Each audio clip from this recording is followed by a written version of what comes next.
சென்னை தலைமைச் செயலகத்தில் பல்வேறு திட்டங்களை முதலமைச்சர் மு.க.ஸ்டாலின் தொடக்கி வைக்கிறார்.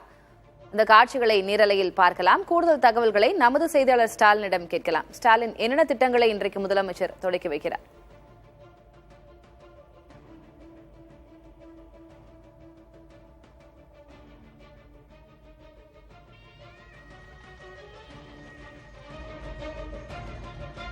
பல்வேறு திட்டப்பணிகளை இன்று முதலமைச்சர் மு.க.ஸ்டாலின் தொடக்கி வைக்கிறார். சென்னை தலைமைச் செயலகத்தில் இந்த நிகழ்வு நடைபெற்று வருகிறது.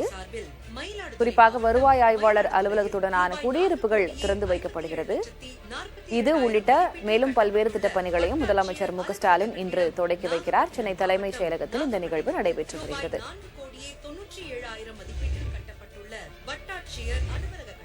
மேலும் மதுரை மாவட்டத்தில் அலங்காநல்லூர் மற்றும் திருமங்கலம், நாகப்பட்டினம் மாவட்டத்தில் வேளாங்கண்ணி, தேனி மாவட்டத்தில் மயிலாடுதுறை, நாகை ஆகிய இடங்களிலும் வட்டாட்சியர் அலுவலக கட்டடங்களை முதலமைச்சர் மு.க.ஸ்டாலின் இன்று திறந்து வைத்து அர்ப்பணிக்கிறார்.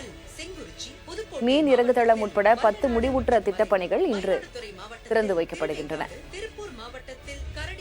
கூடுதல் விவரங்களை வழங்குவதற்காக நமது செய்தியாளர் ஸ்டாலின் இணைந்திருக்கிறார். ஸ்டாலின், இன்றைக்கு என்னென்ன திட்டங்களை முதலமைச்சர் மு.க.ஸ்டாலின் தொடக்கி வைக்கிறார்? நிகழ்வு குறித்து விரிவா சொல்லுங்க. திலகவதி, பல்வேறு துறை சார்ந்த நிகழ்ச்சிகள் தற்போது சென்னை தலைமைச் செயலகத்தில் நடைபெற்று வருகிறது. தமிழ்நாடு முதலமைச்சர் இதில் பங்கேற்றிருக்கிறார்.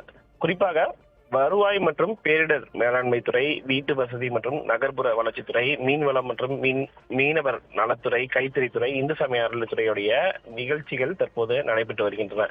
முதலாவதாக வருவாய் மற்றும் பேரிடர் மேலாண்மை துறை சார்பில் மயிலாடுதுறை மற்றும் நாகை மாவட்டத்தில் 8,58 லட்சம் ரூபாய் செலவில் கட்டப்பட்டுள்ள 2 வட்டாட்சியர் அலுவலக கட்டடங்கள் மற்றும் 7,7,21,000 செலவில் கட்டப்பட்டுள்ள 25 வருவாய் ஆய்வாளர் அலுவலக கட்டடங்களை அவர்களுக்கான குடியிருப்புகளுடன் சேர்த்து கட்டப்பட்டுள்ள அந்த கட்டடங்களை தமிழ்நாடு முதலமைச்சர் காணொலி காட்சி வாயிலாக தற்போது திறந்து வைத்திருக்கிறார். அதன் தொடர்ச்சியாக வீட்டு வசதி மற்றும் நகர்ப்புற வளர்ச்சித்துறையின் சார்பில் தமிழ்நாடு நகர்ப்புற வாழ்விட மேம்பாட்டு வாரியத்தின் சார்பில் 327 கோடி ரூபாய் செலவில் கட்டப்பட்டுள்ள 2,404 புதிய அடுக்குமாடி குடியிருப்புகளுக்கு காணொலி காட்சி வாயிலாக தமிழ்நாடு முதலமைச்சர் அடிக்கல் நாட்டியிருக்கிறார்.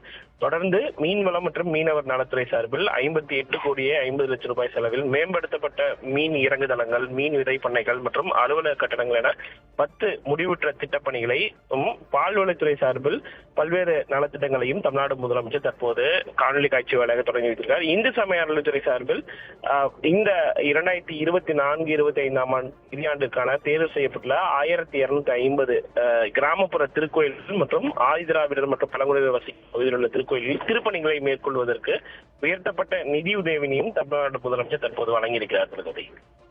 விவரங்களுக்கு நன்றி ஸ்டாலின்.